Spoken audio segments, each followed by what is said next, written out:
এই চুড়িগুলো দেখতে পাচ্ছ, যেগুলো আমার বর আমায় পরে দিচ্ছে, এগুলো আমার বহু বছর আগেকার চুড়ি।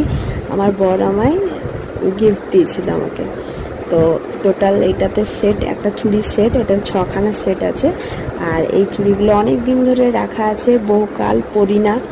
তো অনেক বছর পর আজকে চুড়িগুলো পরার মন হলো, দেখলাম তো সেই আগের মতোই যত্ন করে তোলা আছে। কিন্তু আগে আমার বর আমায় প্রথম এই চুড়িগুলো পরিয়ে দিয়েছিল যখন দিয়েছিল আমায় গিফট, তখন আমাদের বিয়ে হয়নি।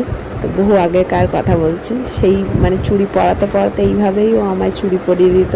সেইভাবেই আজকে হঠাৎ করে আমায় চুড়িগুলো পরিয়ে দিচ্ছে। শ্রাবণ মাসে চুড়ি পরতে হয়, সবুজ চুড়ি, বিয়ে হওয়া মেয়েদের। তো ওই জন্যই আমার চুড়ি পরতে মন করলো, তো হঠাৎ করে বললাম যে চুড়ি পরিয়ে দাও। তো এইগুলোও পরিয়ে দিচ্ছে। আর এইটাই সার্থকতা সবথেকে বড়, যে এই চুড়িগুলো সেই আগের মতোই আছে, আর আমার ছেলেও পরে নিল।